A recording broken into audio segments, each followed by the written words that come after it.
नमस्कार, जय जोहार। साथियों, जागो पंच में आप सभी का हार्दिक स्वागत, अभिनंदन।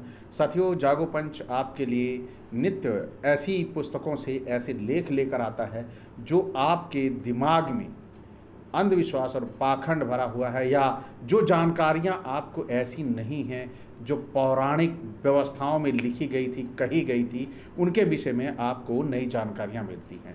इसी विषय में आज आपको सत्यार्थ प्रकाश के तृतीय समुल्लास से बड़ी ही बेहतरीन कहानी, यानी जो लिखा है लेख, वो आपको बताने वाला हूँ। आपने नियोग के बारे में तो ज़रूर ही सुना होगा, और नियोग के बारे में हमारे समाज में बहुत सारी भ्रांतियां हैं कि नियोग कैसे होता है, ये क्यों होता है, और साथ ही साथ देवर, यानी जो जिसे अक्सर लोग हमारे समाज में बोलते हैं कि हमारा देवर है, तो देवर का मतलब, वास्तविक मतलब क्या है, कि देवर क्या वास्तव में हमारे जो बड़ा भाई होता है, जो पत्नी होती है, पत्नी के पति का छोटा भाई होता है, वो देवर होता है, क्या वास्तव में वो देवर है? तो इन सब की जानकारी इस वीडियो में आपको मिलनी है। और देवर कौन है, क्या वास्तव में वो देवर है जो पत्नी के मतलब पति के छोटा भाई जो है वो देवर वास्तव में है, कि वो देवर नहीं है? इसके बारे में जानकारी, आपको नई जानकारी मिलेगी। वास्तव में वो देवर नहीं है, क्योंकि देवर जो शब्द है उसका मतलब दूसरे वर से है। तो साथियों, बने रहिए इसमें, आपको श्लोक सहित जो लिखा गया है शास्त्रों में, वेदों में, उसके बारे में आपको जानकारी मिलने वाली है। तो यहाँ पर जो प्रश्न करता है वो किससे पूछ रहा है? स्वामी दयानंद सरस्वती से। तो बहुत सारी बातें स्वामी दयानंद सरस्वती ने अच्छी लिखी हैं, लेकिन कुछ खंडन योग है। तो जिनका खंडन करना है उनका हम खंडन करेंगे, लेकिन जो अच्छी ग्रहण करने योग्य है उन बातों को हम मान सकते हैं कि वास्तव में ये सही होगा। लेकिन हमारे समाज में जो कुछ भी आज ताना बाना चल रहा है वो बिल्कुल वेदों से, शास्त्रों से बिल्कुल अलग है। कुछ ऐसा नहीं है जिसे कह रहे हैं कि लोग सनातन से चला आ रहा है, तो ऐसी चीज़ें बिल्कुल नहीं है। मूर्ति पूजा कहते हैं सनातन से चला आ रहा है, तो सनातन से मूर्ति पूजा नहीं चली आ रही है, अनादिकाल से बोलते हैं, लेकिन ऐसा बिल्कुल भी नहीं है। ऐसा इस सत्यार्थ प्रकाश पुस्तक में लिखा गया है। तो चलिए, आइए चलते हैं उन सवालों की ओर जो आज मैंने प्रश्न आपको बताए हैं कि जिसके बारे में आपको जानकारी देंगे। आइए चलते हैं। तो साथियों, प्रश्न है यहाँ पर विवेकानंद जी से, विवाह और नियोग के नियम एक से हैं, वह पृथक पृथक, यानी नियोग और विवाह क्या एक ही है? तो दयानंद सरस्वती उत्तर दे रहे हैं, कुछ थोड़ा सा भेद है। जितने पूर्व कह आए, और यह कि विवाहित स्त्री पुरुष एक पति और एक ही स्त्री मिलकर 10 संतान तक उत्पन्न कर सकते हैं, और नियुक्त स्त्री व पुरुष 2 व 4 से अधिक संतानोत्पत्ति नहीं कर सकते। अर्थात जैसा कुमार कुमारी ही का विवाह होता है, वैसे जिसकी स्त्री व पुरुष मर जाता है उन्हीं का नियोग होता है, कुमारी का नहीं। यानी जो नियोग है वो कुमारी कन्याओं से नहीं हो सकता, जो नियोग है वह शादीशुदा की स्थिति में ही हो सकता है। जैसे विवाहित स्त्री पुरुष सदा संग में रहते, वैसे नियुक्त स्त्री पुरुष का व्यवहार नहीं, किंतु बिना ऋतुदान के समय एकत्र ना हो। जो स्त्री अपने लिए नियोग करे तो जब दूसरा गर्भ रहे उसी दिन से स्त्री पुरुष का संबंध छूट जाए, और जो पुरुष अपने लिए करे तो भी दूसरे गर्भ रहने से संबंध छूट जाए, परंतु वही नियुक्त स्त्री 2-3 वर्ष पर्यंत उन लड़कों का पालन करके नियुक्त पुरुष को दे देवे।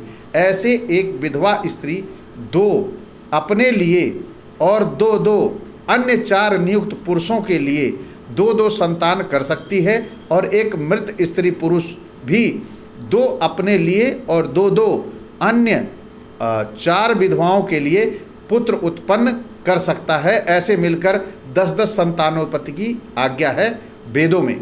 यानी गजब की बात लिखी है, गजब की बात कही गई है। यहाँ पर उत्तर दयानंद सरस्वती ने दिया है, और श्लोक आपके सामने दिख रहा है। मैं हिंदी रूपांतर आपको पढ़ के बता रहा हूँ।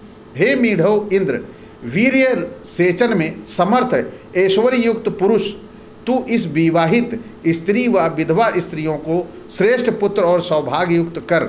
इस विवाहित स्त्री में 10 पुत्र उत्पन्न कर और 11वीं स्त्री को मान। हे स्त्री, तू भी विवाहित पुरुष व नियुक्त पुरुष से 10 संतान उत्पन्न कर 11वें पति को समझ।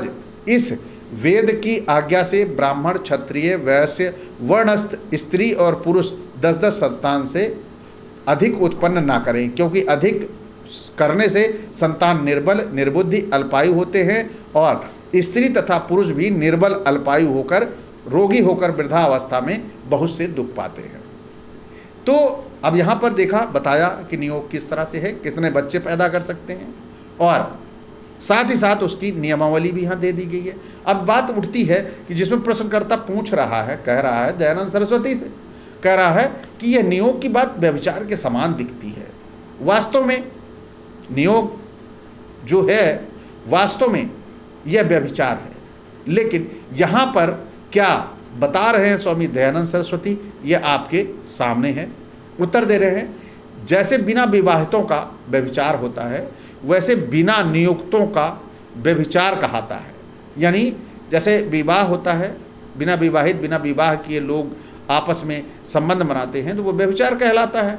तो उसी तरह बिना नियुक्तों का व्यभिचार कहलाता है, यानी जिनका नियोग करना है, अगर उनका नियोग जो है वह नियुक्त नहीं है, तय नहीं है, सामाजिक मतलब तय नहीं किया गया पहले से, तो वह व्यभिचार कहता है। इससे यह सिद्ध हुआ कि जैसा नियम से विवाह होने पर व्यभिचार नहीं कहता, तो नियम पूर्वक नियोग से व्यभिचार न कहावेगा। जैसे दूसरे की कन्या का दूसरे के कुमार के साथ शास्त्रोक्त विधि पूर्वक विवाह होने पर समागम में व्यभिचार व पाप लज्जा नहीं होती, वैसे ही वेद शास्त्रोक्त नियोग भी व्यभिचार पाप लज्जा न मानना चाहिए। यहाँ पर इन्होंने साफ साफ उस नियोग जैसे व्यभिचार को खारिज कर दिया। फिर क्या करें, है तो ठीक, यानी प्रश्न जो पूछा जा रहा है तो ठीक, परंतु यह वेश्या के सदृश क्रम दिखता है, यानी कि जो कर्म है वो वेश्या के सदृश है। यह प्रश्न है उनका स्वामी दयानंद सरस्वती से। अब सरस्वती क्या कहते हैं, नहीं, उत्तर दे रहे हैं नहीं, क्योंकि वेश्या के समागम में किसी निश्चित पुरुष व कोई नियम नहीं है, और नियोग में विवाह के समान नियम है। जैसे दूसरे को लड़की देने, दूसरे के साथ समागम करने में विवाह पूर्वक लज्जा नहीं होती, वैसे ही नियोग में भी न होनी चाहिए। क्या जो पुरुष, जो व्यभिचारी पुरुष व स्त्री होते हैं, वे विवाह होने पर भी कुकर्म से बचते हैं?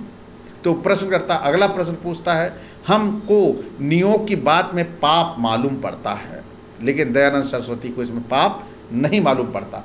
जो नियोग की बात में पाप मानते हो, तो विवाह में पाप क्यों नहीं मानते? पाप तो नियोग के रोकने में है, क्योंकि ईश्वर के सृष्टि क्रमानुकूल स्त्री पुरुष का स्वाभाविक व्यवहार रुक ही नहीं सकता, सिवाय वैराग्यवान पूर्ण विद्वान योगियों के। क्या गर्भपातानुरूप भ्रूण हत्या और विधवा स्त्री, मृतक स्त्री पुरुष के महासंताप को पाप नहीं गिनते हो?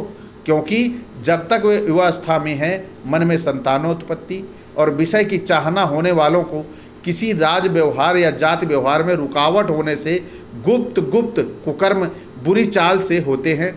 इस व्यभिचार और कुकर्म के रोकने का एक यही श्रेष्ठ उपाय है कि जो जितेंद्रिय रह सके विवाह व नियोग भी ना करे तो ठीक है, परंतु जो ऐसे नहीं हैं उनका विवाह और आपातकाल में नियोग अवश्य होना चाहिए। इससे व्यभिचार का न्यून होना, प्रेम से उत्पन्न संतान होकर मनुष्यों की वृद्धि होना संभव है, अर्थात गर्भ हत्या सर्वथा छूट जाती है।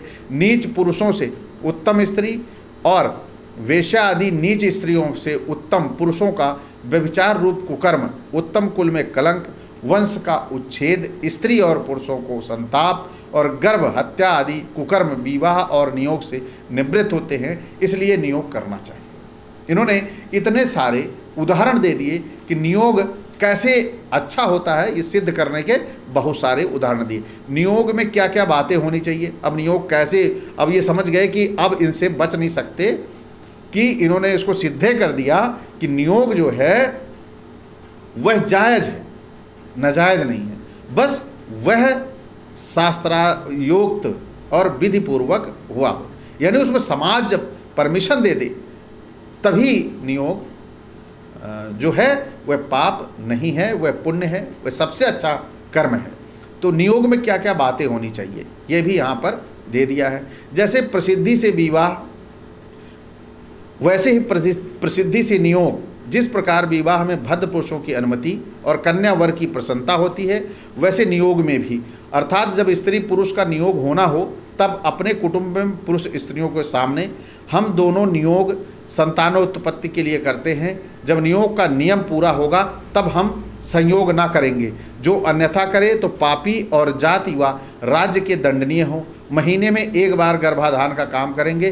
गर्भ रहे पश्चात 1 वर्ष तक पर्यंत पृथक रहेंगे। यानी जो गर्भाधान होगा वो एक ही बार जाके गर्भाधान कर सकते हैं नियोग में, और उसके बाद फिर 1 साल तक अलग रहना होगा। यह भी बड़ा नियम है नियोग का। उसके बाद मतलब प्रॉपर में साथ नहीं रह सकते, केवल नियोग में गर्भाधान करना है एक बार, उसके बाद दूर हट जाना है। और जो अगर इसके समाज के खिलाफ रहेगा तो वह गलत होगा, दंडनीय होगा और उसे पाप समझा जाएगा। तो आगे नियोग अपने वर्ण में होना चाहिए या अन्य वर्णों के साथ भी। मतलब अगर ब्राह्मण है तो क्या दूसरे से कर सकता है, और क्षत्रिय है तो वो दूसरे से कर सकता है, शूद्र है तो कर सकता है। ये सारी बातें अब इस सवाल में आ जाती हैं। अपने वर्ण में व अपने से उत्तम वर्णस्थ पुरुष के साथ, अर्थात वैश्य स्त्री वैश्य, क्षत्रिय और ब्राह्मण के साथ, क्षत्रिय और ब्राह्मण के साथ, ब्राह्मणी ब्राह्मण के साथ नियोग कर सकती है। इसका तात्पर्य यह है कि वीर्य सम व उत्तम वर्ण का चाहिए, अपने से नीचे वर्ण का नहीं। स्त्री और पुरुष की सृष्टि का यही प्रयोजन है कि धर्म से अर्थात वेदोक्त रीति से विवाह व नियोग से संतानोत्पत्ति करना चाहिए। अब यहाँ पर आपको एक बड़ी चीज देखने को मिली होगी, वो ये है कि यहाँ पर शूद्र का जिक्र नहीं आया। तो शूद्र का यहाँ पे ये लोग जबरन अपने साथ जोड़ते हैं, केवल उनका शोषण करने के लिए, उनको जोड़ने के लिए कि वो हमारा अंग है, क्योंकि शूद्रों की संख्या बहुत सारी है। और शूद्र अगर इनसे अलग हो जाएगा तो ये बेचारे टूट के अकेले रह जाएंगे, क्योंकि इनका शूद्रों से ही तो खाना पीना चलना सब चलता है। लेकिन यहाँ पर इन्होंने शूद्रों का जिक्र करना नहीं, नियोग में शूद्रों के बारे में कोई पॉलिसी नहीं बना रखी, कोई नियम नहीं बना रखा, लेकिन इन्होंने अपने 3 वर्णों के लिए बना रखा है। यानी यहाँ पर ये जो ब्राह्मण धर्म है, ब्राह्मण धर्म का और शूद्रों का धर्म, ये दोनों बिल्कुल अलग है। ये साफ स्पष्ट होता है। यहाँ पर ये जो दयानंद सरस्वती हैं, इन्होंने इसका जिक्र किया ही नहीं है। यहाँ पर आगे क्या आता है, जो मैंने आपसे बात की थी, यानी कि छोटा भाई। यदि किसी का छोटा भाई ही ना हो तो विधवा नियोग किसके साथ करेगी? अब ये कह रहे हैं यहाँ पर देवर के साथ, परंतु देवर शब्द का अर्थ जैसा तुम समझे हो वैसा नहीं है। देखो निरुक्त में कहा गया है, देवरा कस्माद द्वितीयो वरा उच्यते, है ना। तो यहाँ पर कह रहे हैं कि देवर उसको कहते हैं जो विधवा का दूसरा पति होता है, चाहे छोटा भाई या बड़ा भाई, अथवा अपने वर्ण व अपने से उत्तम वर्ण वाला हो, जिससे नियोग करे, उसी का नाम देवर है। देवर आपके पति के छोटे भाई का नहीं है ना। तो लोग आज हमारे समाज में इस शब्द का देवर का प्रचलन इतना है, जबकि देवर का मतलब है जिससे नियोग किया जाएगा, चाहे वो हमारा मतलब पति के छोटा भाई हो या बड़ा भाई हो, या जिससे जो उच्च वर्ण वाला जिससे किया जा रहा है। देवर का मतलब है कि वो व्यक्ति जो नियोग करेगा, जो निश्चित किया गया है कि इसी से नियोग होगा, भले ही वो दूसरे वर्ण का हो, यानी दूसरे वर्ण का मतलब जाति से ही अलग हो, तब भी वह देवर है। तो साथियों, आपको यहाँ पर देवर शब्द का मतलब पता चला, नियोग का मतलब पता चला कि नियोग क्या होता है, कैसे हो सकता है। नियोग का मतलब बड़ा ही, जैसे समाज सहमति दे दे किसी के साथ सेक्स करने की, जब समाज सहमति दे देता है तो वह व्यभिचार नहीं कहलाता है, क्योंकि उसमें समाज की पूरी इच्छा होती है, उस पूरे परिवार की इच्छा होती है। जब परिवार की इच्छा है तो गलत नहीं है, और जब परिवार की इच्छा नहीं है तो गलत है, जबकि यह पूरी तरह से गलत है। और क्योंकि जब आप समाज में विवाह को महत्व दे रहे हो तो और नियोग को महत्व दे रहे हो, तो निश्चित तौर पर यह सब जगह लागू किया जा सकता है। जब आप शादीशुदा के बाद कर सकते हो तो उसे कुंवारे में भी लागू कर सकते हो। तो इस बात को बड़ी गहनता के साथ सोचना होगा, क्योंकि पहले की व्यवस्थाएं अलग थी, आज की व्यवस्थाएं अलग हैं। तो आज हम बात करते हैं इसमें देवर की। आपको देवर का भी परिभाषा पता चली। देवर की परिभाषा लोग समझते हैं हमारे पति का छोटा भाई, लेकिन नहीं, यहाँ वो तुम्हारे साथ अगर नियोग कर रहा है, मतलब दूसरा वर, देवर है ना, तो अगर वो तुम्हारे साथ संभोग कर नियोग कर रहा है तो वो देवर है, और नहीं कर रहा है तो वो तुम्हारा देवर नहीं है। तो इस रिश्ते को भी समझना चाहिए कि वास्तव में क्या ये सही है। तो साथियों, आज का ये वीडियो आपको कैसा लगा? अच्छा लगा हो तो लाइक करें। साथ ही जो हमारे साथी देखते यहाँ तक आए हैं, उन्हें लगता है कि जागो पंच का वीडियो अच्छा आता है, तो वह चैनल को सब्सक्राइब करना ना भूलें। साथ ही बेल आइकन की घंटी दबा लें, जिससे हमारे वीडियो का नोटिफिकेशन आप तक पहुँच जाए। इसी के साथ मैं आपसे विदा चाहूँगा। नमस्कार, जय जोहार।